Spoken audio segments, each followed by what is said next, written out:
Mau apa lagi nih Bu Ketum Megawati? Mau apa lagi? Hari Jumat Pak Hasto katanya mau disidang perdana di pengadilan Tipikor. Kok tiba-tiba sehari sebelumnya ngumpulin orang-orang? Ini apa nih, acara tahlilan atau doa bersama untuk Pak Hasto atau apa nih? Mau ngapain Bu? Mau datengin pengadilan? Kemarin aja bilang mau datengin Kapolri. Sama mau datengin KPK, nggak kejadian, ngibul doang. Sampai-sampai Bu Mega panggil semua kader yang duduk di Komisi 3. Komisi yang bahas hukum. Cuman untuk mengawal kasus Hasto Kristianto, Pak Sekjen kesayangannya. Yaelah, Pak Hasto ini udah aman Bu, udah dijaga sama orang-orang atau penyidik-penyidik KPK. Yang perlu dikawal itu persidangannya, nggak usah dikawal Pak Hastonya. Gitu gak sih?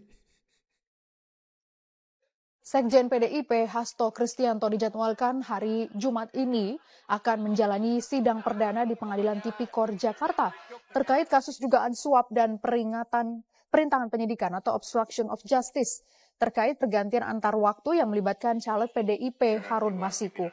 Rencananya dalam sidang perdana, Hasto akan didampingi 17 pengacara termasuk mantan juru bicara KPK Febri Diansyah. Sehari jelang sidang perdana Hasto, sejumlah anggota Komisi 3 DPR RI dari fraksi PDIP mendatangi kediaman Ketua Umum Megawati Soekarno Putri di Jalan Tugu Umar, Jakarta Pusat, Kamis sore. Pertemuan ini disebut tidak berkaitan dengan kasus hukum Hasto Kristianto. Nggak ada, biasa konsolidasi nanti komisi-komisi yang lain semua. Karena kita mau kongres kan, jadi banyak perlu masukan untuk memperkaya nanti kongres kita, itu aja. Pak, tapi ya? Sidang Hasto besok Pak. Nanti di sidang aja, di sidang. Serius, nggak bahas Pak Sekjen nih. Pokoknya kabarnya Ibu Ketum nelpon Pak Presiden, minta dibantu untuk bebasin Pak Sekjen. Yang bener yang mana Bang Deddy Sitorus? Bertepatan sekali gitu ya. Satu hari menjelang Pak Hasto di sidang perdana, apalagi yang dipanggil khusus itu. Anggota Komisi 3 DPR fraksi PDIP itu kan fraksi yang Komisi 3 ini kan yang bahas soal hukum gitu. Kita masyarakat ngebacanya beda nih. Ini ada apa-apa nih? Mau ngapain nih Bu Ketum? Ada bongsang komentar nih, bandit-bandit negara. Mantap. Ali Marquez, kenapa Hasto ini diberi kesempatan untuk bertemu terus dengan awak media? Hiburan Bang. Karena Pak Hasto ini sering kali blunder. Apalagi kalau misalkan kerekam awak media gitu kan seru ya.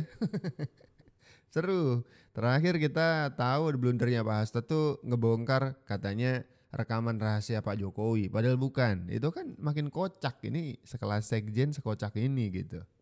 Muhammad Munir, Megawati kapan jenguk Hasto? Kemarin sesumbar mau datangin KPK. Katanya sama Pak Hasto nggak boleh, udah nggak usah datang sekalian. Ini ada dua hal sih kalau saya amati kenapa sampai Pak Hasto tuh bilang udah Ibu Ketum nggak usah datengin KPK, tidak usah menjenguk saya. Pertama adalah emang Ibu Ketum ini diselamatkan wajahnya oleh Pak Hasto karena sudah barang tentu tidak akan datang ke KPK, ngapain? Terus kalau Ibu Ketum teriak-teriak di depan gedung merah putih KPK, Pak Hasto bakal dilepas gitu aja. Ya konyol, enggak lah, mau ngapain. Yang kedua, ini prediksi saya Pak Hasto udah jengah juga. Teman saya bahkan memprediksi, ini kapan Ibu Ketum datang ke KPK? Jangan-jangan nih orang-orang PDIP sudah melupakan Hasto gitu kan. Bener juga, jangan-jangan begitu. Karena Ibu Ketum yang teriak-teriak mau datengin KPK aja, gak datang sampai sekarang. Makanya Pak Hasto tuh udah sedikit ngambek gitu. Udah sekalian gak usah datang gitu kali. Perlu diketahui bahwa pada sekitar tanggal 14 Desember itu ada utusan yang menemui kami ya, yang memberitahu bahwa Sekjen harus mundur, lalu jangan pecat Jokowi, dan menyampaikan ada sekitar 9 orang dari PDI Perjuangan yang menjadi target dari pihak kepolisian dan KPK. Udah. Ini manusia ini sama aja ya kelompoknya ya. Tukang framing semua. Kalau memang tanggal 9 Desember ada utusan yang datang dan memiliki kapasitas yang luar biasa, kenapa enggak disebutin aja namanya, woi. Mirip lo kayak Hasto, 11-12 semua. Bisanya framing, bisanya hoax, menggiring. Ya. Cuma untungnya masyarakat udah banyak yang nggak percaya. Ya. Mirip sama Hasto. Hasto bilang, saya akan membuka dokumen ya yang disimpan di Rusia. Sama. Mana? Sampai sekarang kita tunggu-tunggu nggak keluar-keluar tuh beritanya. Malah Pak Prabowo, ya kan, pelan-pelan ngebongkar-bongkar itu kasus-kasus besar. Riza Khalid aja dilawan. Mana? Jadi pantas kita sebut kalian tuh tim framing, ya tim hoax, ya kan.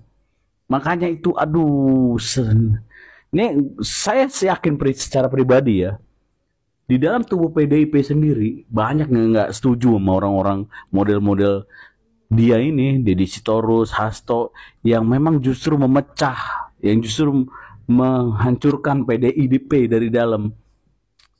Ya, Adian juga ikut-ikutan, malu-maluin lu 98 kayak gitu, senior gua. Ya ampun. Ini menarik nih. Mungkinkah ngumpul-ngumpul ke rumah Ibu Mega karena juga ngerasa terancam? Karena kata Deddy Sitorus ada 9 orang dari tubuh PDIP atau kader PDIP, ada 9 kader yang sedang ditarget oleh KPK atau penegak hukum. Ya kalau mereka bersalah bagus. Maksudnya gimana? Mau dilawan? Mau disembunyikan itu kader-kader biar gak ketangkep? Atau gimana? Yang pertama-tama saya mau nanya dulu, ini informasi dari mana gitu ya. Terus kemudian ketika Bang Deddy Sitorus ini mendongeng, ada seseorang, utusan katanya, orang penting, itu request 2 hal. Yang pertama minta Hasto Kristianto untuk mundur, yang kedua jangan pecat Pak Jokowi. Ya, yang ketiga, ada 3 sih. Yang ketiga adalah informasi bahwa ada 9 kader PDIP yang sedang ditarget oleh KPK atau penegak hukum. Saya komentarin yang ketiga aja deh. Yang kedua awal kayaknya sulit untuk kita percaya, karena juga kita sudah sering kali mendengar apa yang diceritakan oleh orang-orang PDIP sulit untuk dipegang kata-katanya. Yang ketiga adalah soal bagaimana ada 9 orang dari kader PDIP ditarget oleh penegak hukum. Lah ya bagus. Bagus dalam arti kalau memang penegak hukum sudah menemukan bukti permulaan yang cukup bahwa 9 orang ini terlibat suatu kejahatan, apapun kejahatan itu ya kan. Ya udah ditindak. Bang Deddy Sitorus mau ngapain? Jangan menghalang-halangi proses hukum. Nanti sama seperti Pak Hasto, obstruction of justice. Menghalang-halangi penegakan hukum. Nanti malah ditangkap loh Bang, ya kan? Bahaya gitu. Ngumpul semuanya di rumah Ibu Ketum, dapat perintah, selamatkan Hasto. Mungkin gitu ya. Karena kita sama-sama tahu Ibu Ketum tuh otoriter sekali. Semua harus manut sama apa Ibu Ketum bilang gitu. Kalau ada yang mau membantah, saya datang. Jangan saya dibully. Jangan saya dipotong-potong kalau ngomong. Siap. Saya Ibu Megawati Soekarno Putri, gelar saya 2 profesor, 10 honoris causa doktor gitu kan. Jadi semuanya pada lo iya loh. Jadi kalau saya ngomong itu tidak benar. Dari keilmuan dapat dipertanggungjawabkan. Dari rohani dapat dipertanggungjawabkan. Rohani, spiritual gitu maksudnya. atau apa ini maksudnya nih? Kalau ada yang mau membantah, saya datang. Pemimpin yang haram untuk dibantah. Ditantangin kalau mau bantah ya. Jangan saya dibully. Jangan saya dipotong-potong kalau ngomong. Coba ayo, saya selalu bilang kalau enggak setuju sini catat nama. Ya tentu dong, Mbak Puan bilang, Mama kalau ngomong jangan keras-keras. No. Karena saya ingin mengatakan kepada rakyat saya bahwa kalian itulah sebenarnya pemegang kekuasaan di Republik ini. Jadi jangan takut kalau diintimidasi, dipukul. langsung kamu harus ngomong. Jangan takut. Lah, gimana sih? Yang di depan katanya nggak boleh bantah, yang di akhir malah nyuruh ngomong, jangan takut. Sulit, sulit dipahami. Jokowi sebagai petugas partai menang, ya, tapi tidak diberikan reward, malah diberikan punishment. Anda kalau memimpin total politik, kalau rugi terus kan dipecat dong sama pemegang saham lain. Iya, masa saya pecat diri saya. Iya, Ya, betul. atau kita bubarin aja. Ya, bubar gitu kan ya. Artinya apa? Organisasi itu harus ada akuntabilitas. Kalau pemilu kalah, pemilihan presiden kalah, harus bertanggung jawab dong pemimpinnya. Jenderal kalah perang ya dipecat dong. Ya, sama panglima tertinggi. Komandannya pasti dipecat. Nah, kalau partai politik maju mengajukan calon presiden, berjuang mendukung, kalah, yang salah siapa? Dan yang harus bertanggung jawab siapa? Jokowi yang disalahin. Kan mestinya Mega introspeksi dong dengan teman-teman. Kok kita kalah ya? Bukannya harusnya normalnya Pak Jokowi bantu Bu Mega untuk memenangkan pertarungan, bukan yang itu berlawanan. yang normal, bijaksana, itu seperti itu. Ya kan? Nah, kemarin Ibu Mega juga kalah, tapi tetap jadi ketua umum. Kalau di luar negeri kalah langsung mundur, Pak. Ada urat malunya dan ada tanggung jawabnya. Benar nggak? Saya ini bukan. Tadi saya disclaimer, bukan saya benci. Ini kenyataan dan analisa. Ya mungkin berbeda pendapat ya, ada masalah. Di luar negeri Bu Mega harusnya udah mundur ini berarti Pak. Kalau dari asas-asas yang normal, ya proses tata kelola yang bertanggung jawab, itu harus punya rasa tanggung jawab, rasa malu. Mengelola kalah, diberikan kesempatan memimpin kalah. Harusnya mundur dong, kasih yang muda-muda. Tapi ya itu kan yang Pak Jokowi bilang partai itu perorangan kan.